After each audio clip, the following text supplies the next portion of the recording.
em inglês, então só vou falar good afternoon, welcome to coming, mas obviamente vou falar em português, né? Então é uma satisfação ver a sala cheia aqui, e eu vou fazer uma breve introdução muito rápida sobre a vinda, né, em que contexto a vinda do professor Gonzalo Girebe se deu aqui na nossa universidade, tá?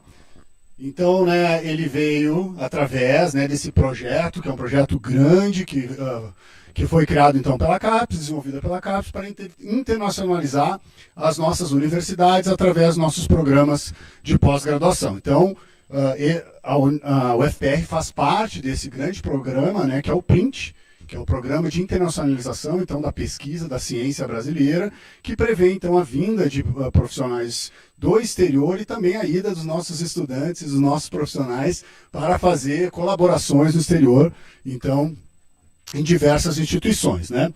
Como nós estamos falando de biodiversidade, né? Então aqui na nossa universidade nós temos 2 departamentos que pelo menos possuem a vocação de fazer pesquisa, né, na área de biodiversidade. Eu vou dizer que praticamente é isso, né, que esses 2 departamentos, né, que é o de Botânica e de Zoologia, que são localizados aqui no Setor de Ciências Biológicas, que são dedicados à pesquisa de biodiversidade. Não que outros setores e outras instâncias da universidade também não desenvolvem pesquisa sobre biodiversidade. Então aqui nós abrigamos, né, 11 departamentos e 12 programas de pós-graduação. 3 deles têm o foco de suas pesquisas nos animais, então, né, desenvolvem pesquisas relacionadas a metazoários, que é o tema, né, que nós vamos abordar hoje, e por isso, né, a vinda do professor Girebe, né.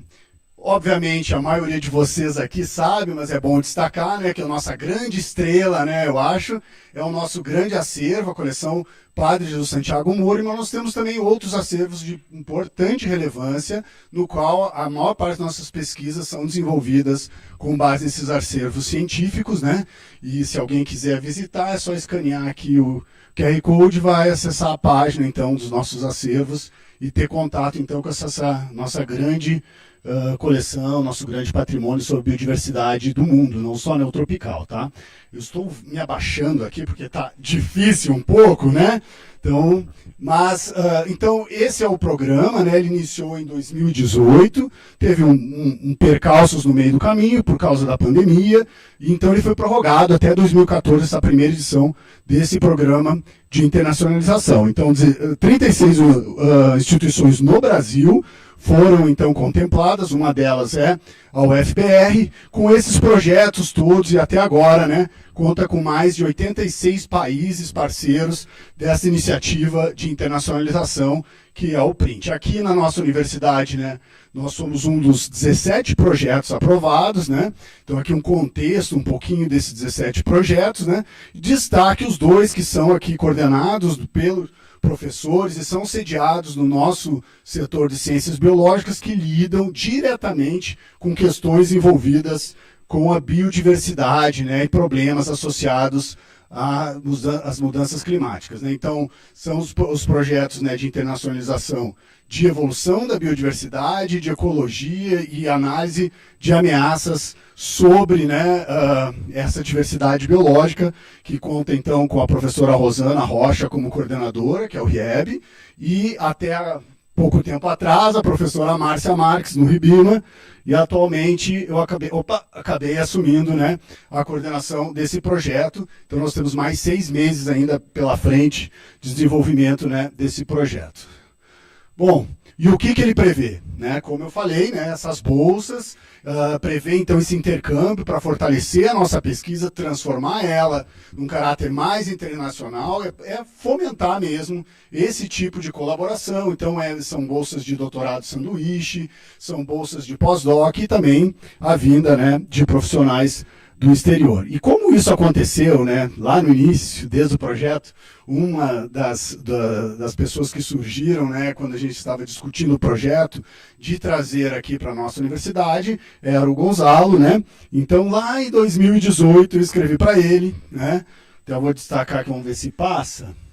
né? Então, foi a primeira mensagem sobre esse assunto, né? Nós nos conhecemos já há um bom tempo, mas então foi sobre esse assunto, isso teve que ser, né, alterado ao longo do tempo, mas acho que eu não sei quantas mensagens existem. Ele, ok, eu vou tentar, né? A gente vai indo, eu fui insistindo, né? E aí a gente vai insistindo e cria algumas coisas, né? Eu tenho essa passagem aqui, e é uma passagem sincera minha, né? Que eu considero, Gonzalo, um dos poucos pesquisadores que realmente embraçam mesmo, vamos dizer assim, desenvolvem pesquisas num senso bem amplo de biologia comparada, né? Tem um olhar bem destacado sobre os metazoários, seus planos de construção e também a evolução molecular desses animais. Então, né?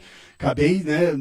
Em seguida ele concordou, não sei se foi por isso, mas acabou concordando, né, de vir à nossa universidade. Gente, era isso que eu tinha para dizer. Então, ele teve esses dias aqui, ministrou um curso sobre filogenômica de metazoários, que contou com participantes não só da nossa instituição, mas também de outras instituições. Foi um curso bem interessante. E hoje, né, vai estar ministrando, então, uma palestra, uma audiência maior, tá?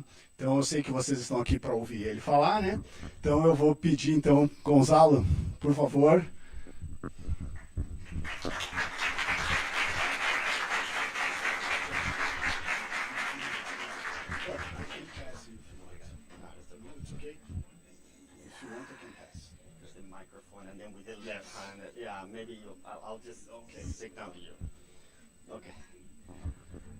Muito obrigado, Ângelo. Verdadeiro prazer estar aqui, finalmente, depois de 5 anos de e-mails, de cancelação, de pandemia, tudo, né? Thank you also for coming. And today I'm going to talk about something very different.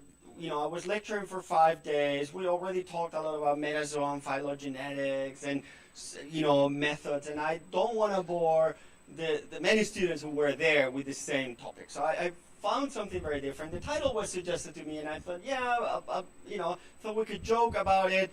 I guess there was some technical difficulties. You know, this 21st century, different computers, they're not connecting, so we're going to use a PDF. I'll try to show a video with my laptop. It's been impossible to connect due to, you know, software incompatibilities. Or I know you guys don't like Macs very much here, but I like Macs.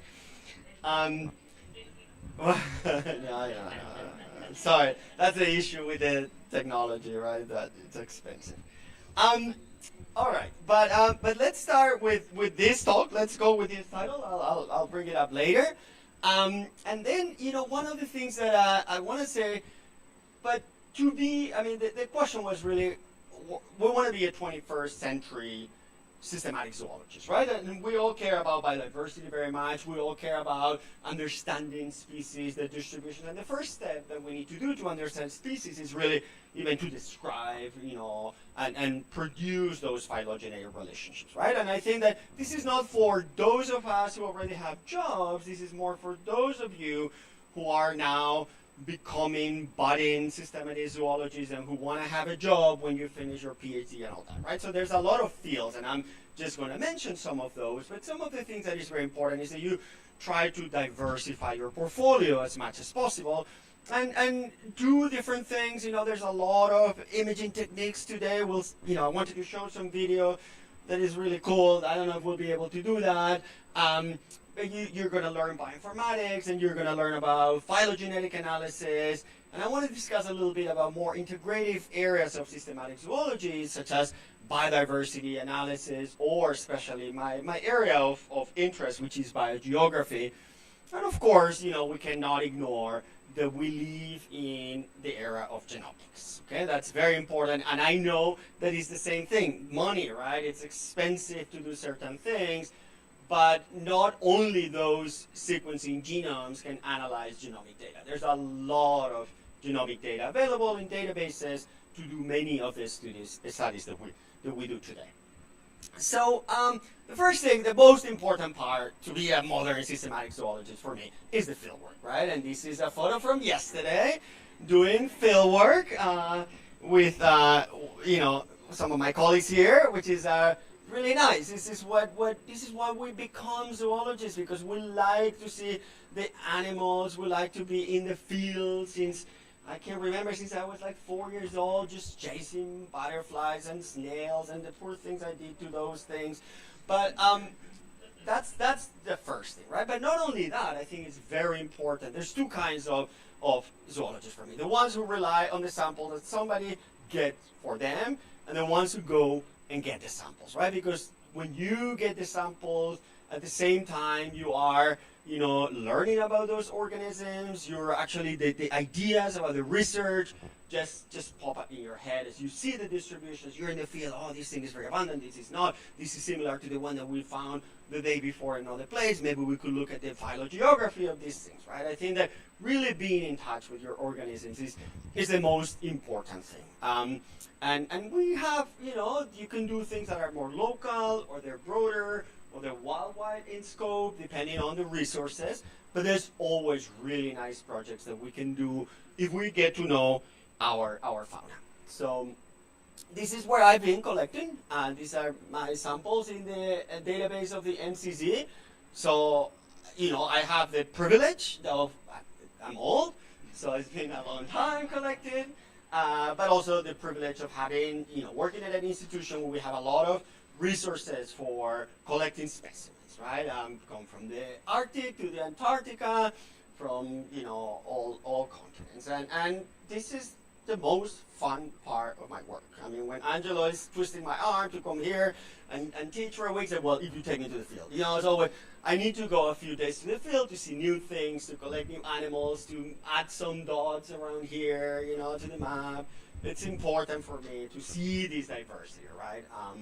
So, next slide. And while you're in the field, I mean, this is a slide that I showed the other day. Yes, I do a lot of genomics. Yeah, I publish in big journals for systematic zoology. But this is a short note on the reproductive behavior of a small arachnid called schizomic. I do care about those things to the point that I put the time to write it and submit it. This is giving me 0 credit for anything that I do. But I think it's very important. And one day, actually, I invited famous Ed Wilson to come to one of my lectures on island biogeography.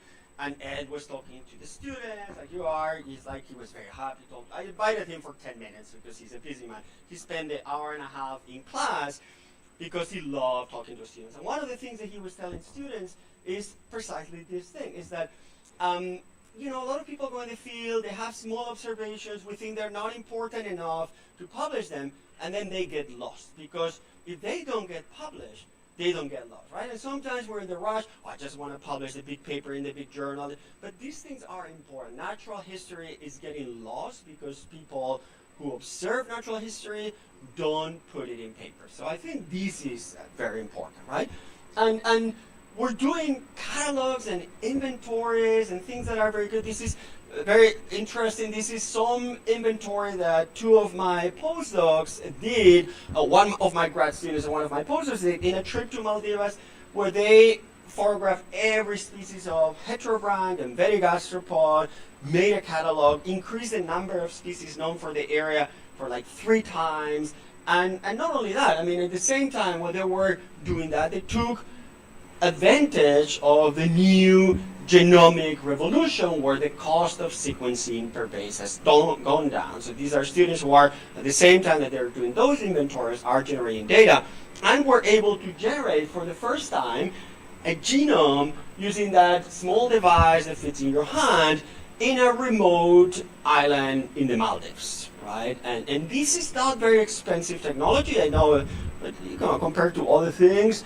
And it's not a perfect genome, but they did it in the field with a little portable centrifuge with everything that fit in a little suitcase, and were able to generate a pretty nice, consistent, long-read genome for these particular mollusks, right? So the ability of doing at the same time field observations, checklists, and incorporating some of the new technologies is very important to put yourself in a place where your research is going to be important, right? So, next slide, yep. So, that was a very pretentious title for my talk, I admit it, right? So, but I think that that it's still important to think how, when you're going into your career, to think how can I be successful, right? And why or what should you do within your possibilities. You should think big. And thinking big sometimes is, contacting people, or, when I was a grad student, I contacted someone who I admire very much, and I was able to go there for 3 months during my PhD, like your sandwiching program that can go for a year sometimes. And then I ended up going there for postdoc to that same lab, right? So what should we do in the 21st century? Just become a biogeographer from the 19th century, like Alfred Russel Wallace, right? Someone who went around observing things that no one had seen, studying biodiversity, and while you're in the field thinking about the big ideas, right? So to be a successful zoologist in the 21st century, you just need to think, right? It's not that you can only be a successful zoologist if you have millions of dollars or dozens of millions of reais. It's about connecting with the research that you're doing and trying to find interesting questions that go beyond your taxonomic expertise. I mean, some of the times what we're doing can be very interesting to people who work on those same organisms. And I think that what you need to do is to think about questions that you can use your expertise in your organisms to provide broader community questions that other people are going to be interested. You don't want, like I'm going to talk about Ricinulae, I don't want that only people working on Ricinulae read my papers on Ricinulae because we're 4, right? But I want to use those organisms as models for other people interested in broader questions like biogeography, for example. Okay, so biogeography is the science that studies and explains the distributions of organisms, and brings in ecology and evolution. And there was when I teach this to students or to the general public, I put that video of Coca-Cola with the polar bear and the penguins. They don't coincide. They ecologically, they could, right? Because the environments are probably very similar. But one of the lineages evolved in the northern hemisphere, the other one evolved in the southern hemisphere. And even though, you can find penguins in Galapagos, it's only because you still have like a cold current. They can't cross a very warm ocean, right? So these components that combine the history of the lineages with the ecology of the lineages, with the history of the planet, is really integrative. And that's why I love the field of biogeography, and I think that there's still lots of unanswered questions that we can use our taxa of interest. But you might need to look, we might need to choose one that might be better for answering certain questions, right?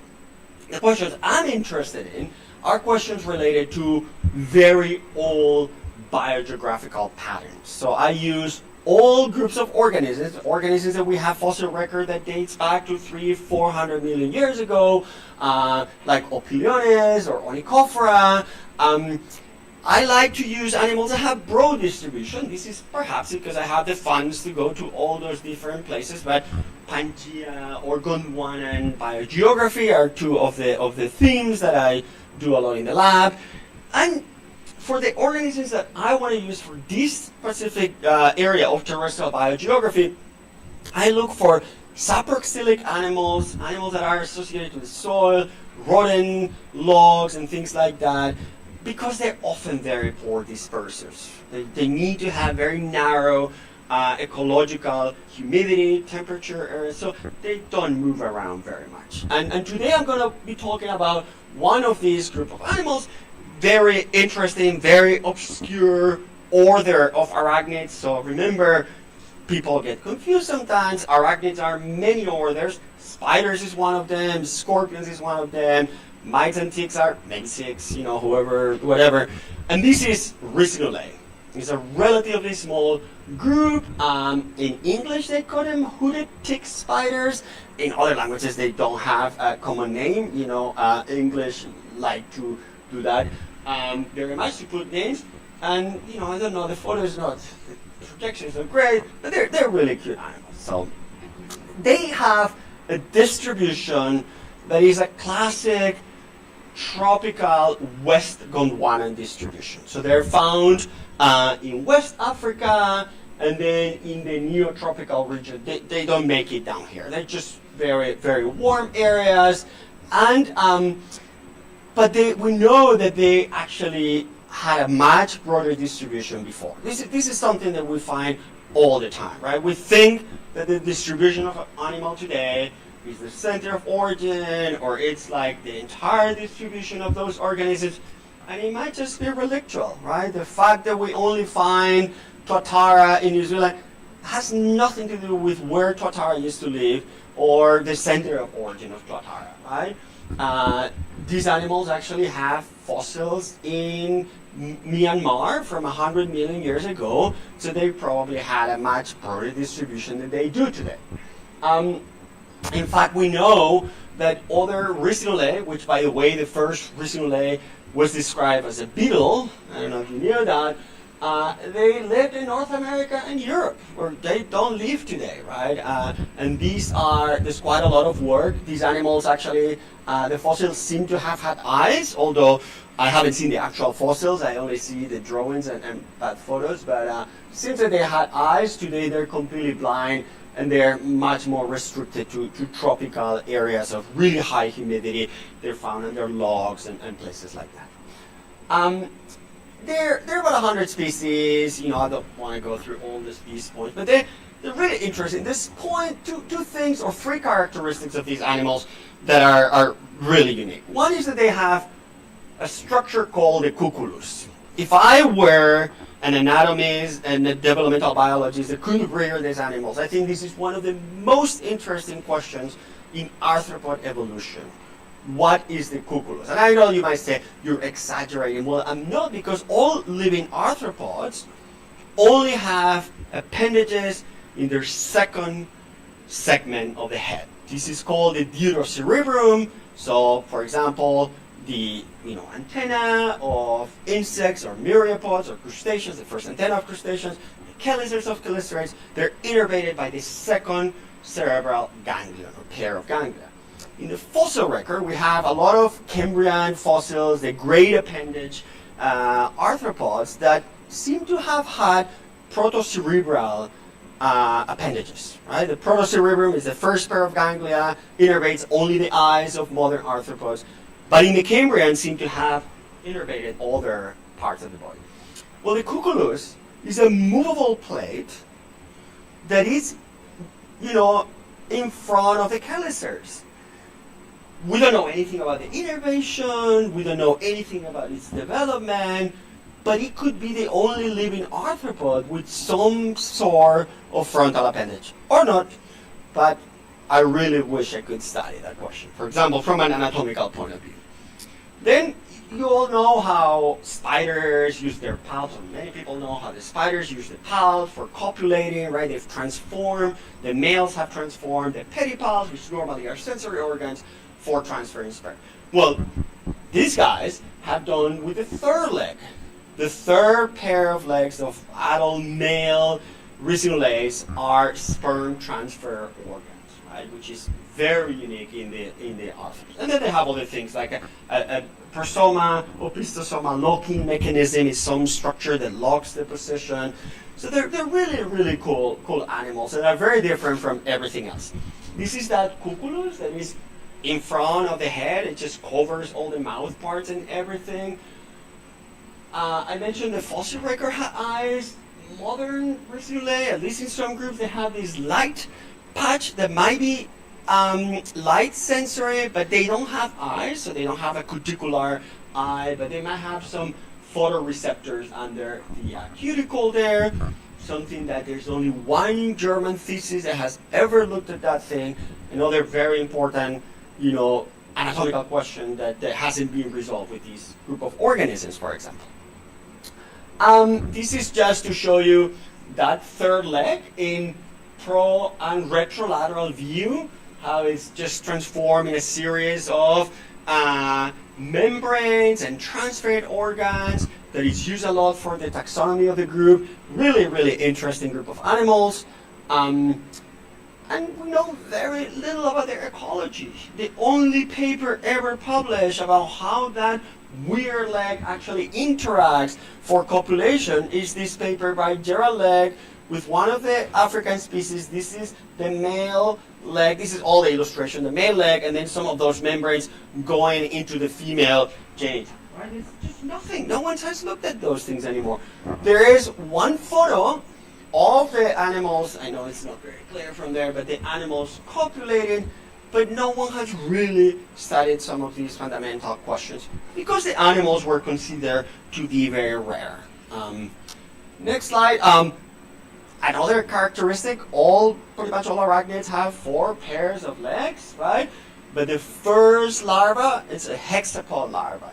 The first larva originally has only 3 pairs of legs, and then they undergo to 3 nymphal stages until they become adults, something different. And then when you study, this is a study that I did at the SEM, you start looking at the cuticle of these animals.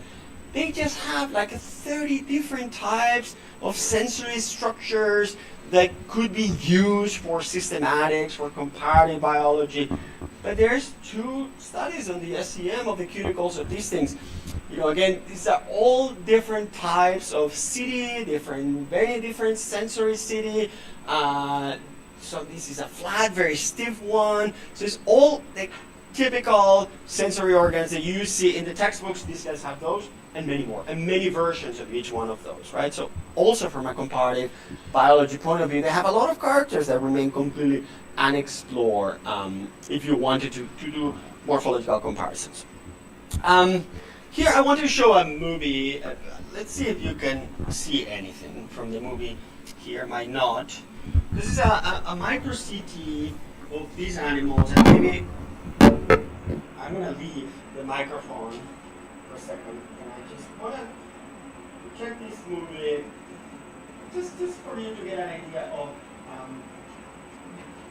the level of details that we can see today in micro CT, right? So one of the imaging techniques that people have been using, I'll just show you, it's going to zoom in into different parts of the animal.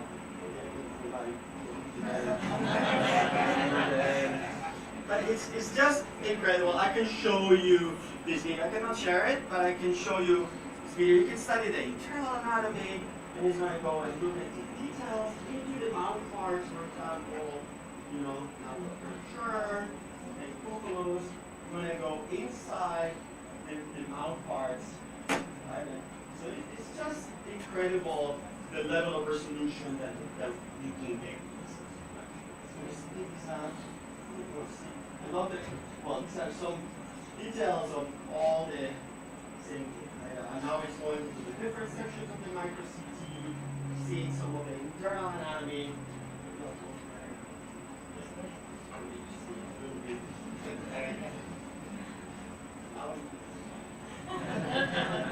All right, and this is not working very well. It's okay, but there are a lot of these techniques now that what allow us is also to have much more information from single specimens. And the difference between, I've done a lot of SEM, but in the SEM you have to dissect the specimen, mount it, and then if you want to get another view, you have to prepare another specimen or mount that one. Here, if you want to have another view with some of these techniques, you just do a different projection from the angle or the structure that you want to see, right? So micro-CT is really, really becoming very important in some of the modern toolkit of these animals, right? I've collected these animals in many places. A few years ago, the world specialist of Resinol A was Norman Planick, and I proposed in a grant to the National Science Foundation to do a phylogeny of Resinol A, and he being the world expert, I think he was the program officer or the reviewer or something like that, said, well, you're never going to get specimens to do molecular work on these things because they're very rare, right? So, I started going in the field, collecting some of these things, and today, I have a huge collection of Resinol A. This is just to show from Central America. This is not my collection. Many of those are from the Llama project that we discussed the other day in the course from Jack Longino. He's been sending me a lot of specimens. But we literally, from a group that people thought we could not do molecular phylogenetics, we have hundreds, thousands of specimens, probably, or 2,000 or something like that, right? From all the distribution area. And we started looking at the real magnitude of these things because there's about 100 species described, but very little work done on understanding, what's a species in this group. Many of the species are described from a single specimen, from a single location. So we went back to some of those places and collected many, many specimens, for example, right? And I've collected all the genera, so I've been in some of these different places and trying to understand some of this diversity. This is a little phylogeny that we put together with Sanger, not little, but a phylogeny we put together with Sanger data, which was published 2 years ago. And it has the 3 genera, recognized the 3 traditional genera, Ricinoides in West Africa, Cryptocellus, mostly in South America, but also in Panama and Costa Rica, and Pseudocellus in more of the Mesoamerica. There's even one species in the border in the U.S., almost in the border with Mexico, right? When we looked at, we had also looked at transcriptomes for some of these things a while ago, but we had very few, 5, the other ones are outgroups, 5 color here species. Going back to recollect a lot of things was very difficult, but with the Sanger phylogeny, we could put together a lot of the phylogenies for each one of the genera. And just to show you some resolution, in West Africa, we get 2 main clades, one that's mostly from this part of West Africa, the other one has specimens from the Gulf of Biafra, and some from here. But it has deep history of that clade. It seems that it diversified during a time in the Mesozoic where the forest was much broader than it is today, and then it contracted, separated probably the 2 clades, and then reunited again. But in Pseudocellus, which is that Mesoamerican clade, has much shallower divergences. These are probably some species that are a little bit wider distributed. They have very, very little signal, but you still distinguish the species pretty well here. Now, when we go to Cryptocellus, this is the Amazonian and Guyana Basin group. We find that it has very little resolution. These are a lot of specimens from different parts of Brazil, from French Guiana, from Guyana, from Suriname. Very, very shallow divergences. In fact, all the methods that we use for species delimitation tell us that all those different species, which tend to be from single localities, they might not be valid, right? But we need to investigate these a little bit more. Okay. So, but what we've been doing now is, because with the transcriptomes we only had 5 specimens, and with the Sanger data we didn't have enough resolution for some of these things. We turned into UCEs. We talked a lot about UCEs last week, but this is a new technique that allows us to use, older samples, including museum specimens. You can generate a good number of markers, like 1,000 markers or something like that, and make use of the new technologies for sequencing short reads to generate a lot of data at a relative low cost per base, right? Still expensive, but it's very low per base. And so we use data, a probe set that was already designed for arachnids a few years ago, and we applied it for the first time to our Ricinoides. So this is the first phylogeny we got. This is about, maybe almost a year ago now, work that Shoyo Sato was doing for his PhD defense. Shoyo is was a grad student in my lab. He just graduated a few months ago. And we found, a really good sampling of all these things. We included even many species that we hadn't included in Sanger sequencing. And we found, Cryptocellus, Ricinoides, this is the West African clade, Pseudocellus, and then we found here some species of Cryptocellus. And it's like, there's a mistake. What's going on here? These are all from the Andes. Well, but in the other phylogeny, they didn't come as separate from Cryptocellus. It turns out in the other phylogeny, we were not able to include any of the Andean samples, right? Say, well, let's hold our guns. This is a year ago. Let's try to get a few more. Let's try to get more diversity also for Pseudocellus from Mexico, because there's a lot of species. So we recruited 2 colleagues also. No, sorry, go back. Two colleagues. Alex Valdez Mondragon from Mexico, that he was working on Ricinoides there, told Alex, send me all the species you can find in Mexico that we don't have, so we could do UCEs in collaboration. And my good friend Abel Perez Gonzalez, who's in Argentina, but he's a Cuban, he had some samples from Cuba, which is the only biogeographical region that was not really represented here. And then we looked for more Andean samples to test whether these had been, some weird contamination or something like that. So this is the new phylogeny, and I know you cannot read anything, but you can see the colors. And in this new phylogeny, we get, separate clades for actually pseudocellus. When we added much more diversity from Mexico, we get a second clade there in yellow for pseudocellus, and cryptocellus still divided into two clades. These clade that we had found before, and the Andean clade that is very different. Right? So by being able to add many more specimens, trying to get as many species as possible here, we are discovering new clades that we were not anticipating. And the reality is that the difference between these clades, or the genera, it's very tenuous, and it has to do with the width of some of the opistosomal tergites, and that's not very good. Doesn't match the phylogeny very well. So I think we have to, right? So there's other questions that we can ask with these groups that are very interesting, and they're also of broader interest, not only to those of us working on Ricinae or working on questions of biogeography. This is a very old question resolving arachnid phylogeny. And the traditional arachnid phylogeny that many of us have used for a long time is based on analysis from Weigel and Paulus from 1979. And just to summarize two things, you have some of the fossil taxa, then you have horseshoe crabs, the Scyphosaura, and then you have an intermediate between Scyphosaura and arachnids, and the rest of arachnids, which is basically, I can pass it on easier, which is scorpions, and then you have most of the other arachnids, right? So scorpions were very far, let's say, from spiders and other things like that. But with the advent of molecular phylogenies and also some of the recent analysis, the scorpions have changed position and they've gone much higher in the tree, and the position of Ricinae has remained completely unanswered, right? Some people place them with Acari based on the hexapod larva that I mentioned earlier, but there are a lot of other analyses that don't really place it there. This is just a figure that I put together for a review on arachnid phylogeny a few years ago. And when I took all the information together, this is the consensus arachnid phylogeny as of 2 years ago. Right? We recognized a group of Tetrapulmonata, which includes spiders, Amblypygi, Ropygi, schizomids. Now we actually find scorpions there, always with molecular data.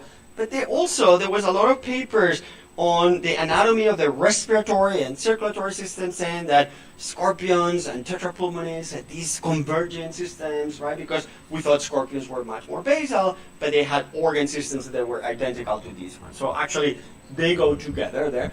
But then the rest of the orders, including my favorite Opiliones or the Ricinae, we have no idea. Right? So with this, a lot of recent work on molecular phylogeny has been challenging. Actually, we need to go. Oh no, sorry. Good. They've been challenging the position of Scyphosaurus. We know scorpions now are much higher up than the traditional Weigel and Paulus hypothesis, but horseshoe crabs appear in many phylogenies nested within arachnids, right? So arachnids and Euchelistrae should be a synonym. This obviously has some implications. If this is the case, people ask, how did they return to the ocean, right? Arachnids are terrestrial. Some people I know don't like that idea. They're not in their heads.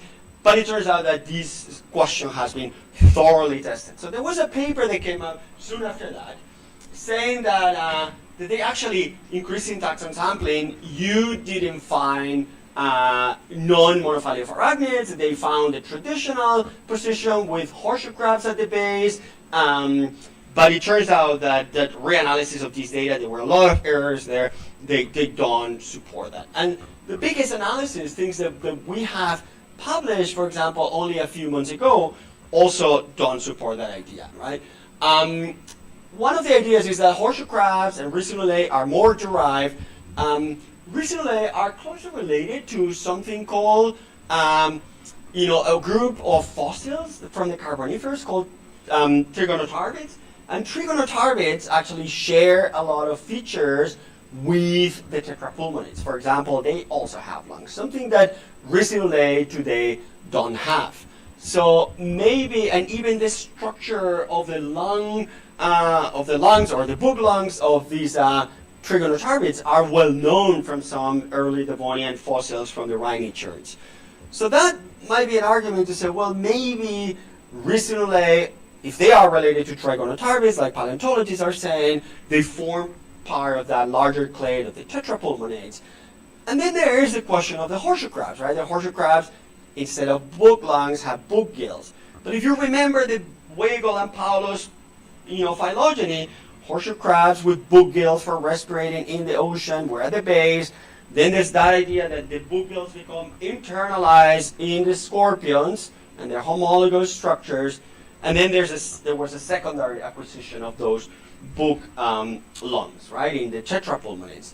Well, it turns out that if scorpions are together and the horseshoe crabs really have the homologous structure to the book lungs, maybe that position nested within arachnids together with tetrapulmonates and Rhizinulae, which are also related to a pulmonate group, makes sense from a biological point of view. I know it's hard to swallow, so we've tested that thoroughly. So we just published we can skip this one, sorry. We just published a very large phylogeny with more than 1,000 species of arachnids here. And we did a lot of tests to see whether all the phenomena that affect phylogenies had an effect here.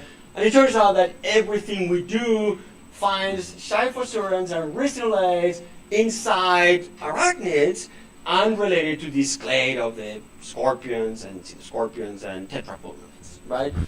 Is this true or not? I don't know, because we cannot go back and check these things, but a lot of the data are pointing in this direction. This is just to show you that with Rhizinulae we can do a lot of studies, from really broad-scale evolutionary studies to understanding the species and their anatomy. And it's a group that is understudied, that is underrepresented, that people tend to go for things that are very flashy and not for little brown things. I know Angela doesn't like the tiny brown opiliones. Those are the ones that I love. They're not the prettiest, they don't get the most likes in Instagram, but they can answer a lot of really, really interesting evolutionary questions. I think with that, I've just finished that, I love Rhizinulae. They're tiny things. This is, by the way, a species that we've never found in adults, but we ended up describing something that I don't do normally, but because it's the only species of Rhizinulae found in the Antilles. And we put a lot of sampling effort in Trinidad and Tobago to find this thing, and we could only get 2 juveniles. And there's only 3 specimens known, our 2 juveniles, and another one that was known before. We cannot find the adults. It's a whole lineage separate to the other Cryptocelos, so we ended up naming this one. But I'm using this group because it's an old group that diversified really early in the Paleozoic.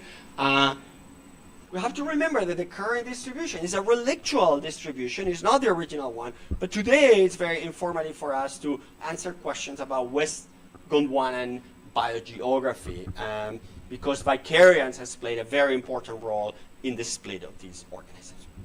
And with that, I can finish. Had a few slides saying that I have other favorite groups, like onychophorans and obviously my opiliones, but I'm just not going to show that, and just want to thank the people who have collaborated on the Rhizinulae group, especially Ligia Benavides, Abel Perez Gonzalez, Alex Valdez Mondragon, and Sabel Daniels, who collected a lot of the African samples as well, and my lab for all the work that they've been doing on UCs, and of course all of you for being here, listening about this obscure brown little group of arachnids. Thank you very much.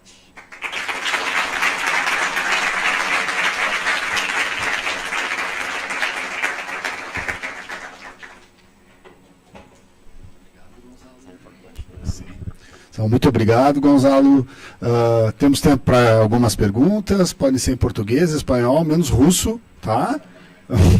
Mas sinta-se à vontade.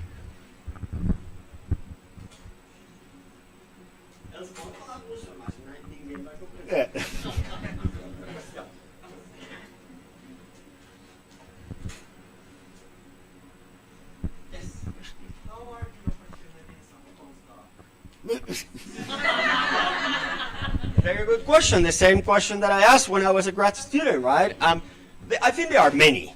There are many. There's a lot of postdocs. You know, I have to admit, not a lot of people today are well prepared to do this type of work.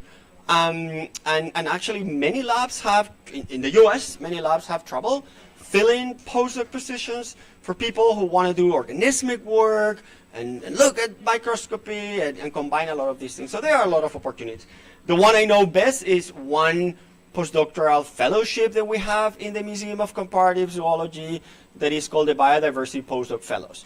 From our current fellows, 2 are Brazilian, for example, and we have 5 fellows currently. And the other one is Japanese, but works also on Brazilian butterflies. So the opportunities are there.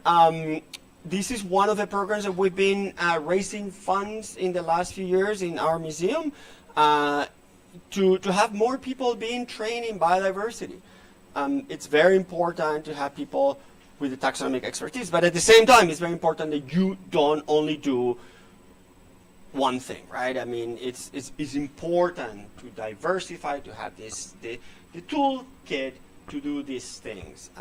But they are opportunities, good opportunities, and they pay well. You don't want to know. Well, I'll tell you. The salary for the biodiversity fellows in the MCZ is $65,000 a year, right, for 2 years, plus relocation and all that. So a lot of the fellowships in the U.S., $65,000 a year. Yeah, I know they're you know, for some place, but they are, and people want to actually pay well postdocs, because postdocs are considered today some of the most important task force in biology, right? So the university has mandated that minimum salary for postdocs now. Many people had grants with much lower salaries. We cannot hire a postdoc paying less than $65,000 today.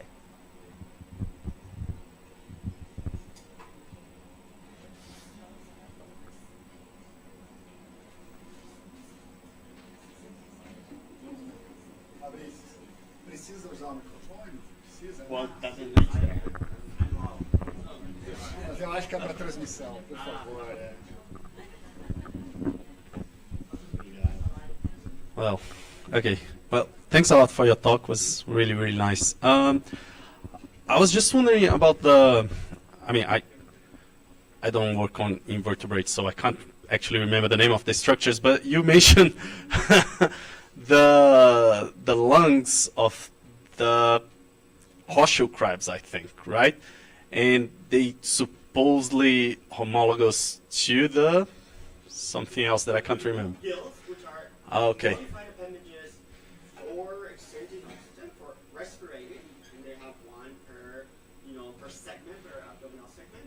They become internalized and they become the hook lungs of scorpions or spiders, for example. Yeah, and so, yeah, that's great, thanks. I was wondering, like, with your transcriptome data, wouldn't you be able to, test the homology hypothesis if you have some other data on development and stuff like that? Like, are these part of the plans? I don't know, I was just curious about that. I mean, it seemed like a really nice research to pursue. Yeah, I don't think transcriptomics could resolve that question per se. But development does, and people have looked at those things. I mean, that's very well corroborated developmentally, that there's that homology, right? And the associated organs, circulatory system, they're exactly the same. And people have done really nice studies on the circulatory system of these animals by injecting a polymer into the heart that polymerizes a few seconds after it's been distributed, then corrosive, removing everything or doing micro-CT. They have very detailed studies about this circulatory system. They're homologous. They have the same structure. So yeah. I just thought it was a kind of a no-big question. Yeah. Thank you.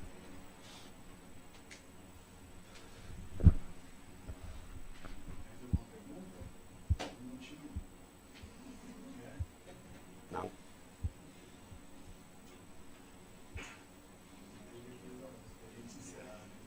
Concluímos, né? Concluímos, né? Quero agradecer, então, né? Se não temos, ninguém tem perguntas? Então, queria agradecer então a presença do professor Gonzalo, né? Agradecer a presença de vocês também, né? Então, muito obrigado. Huh?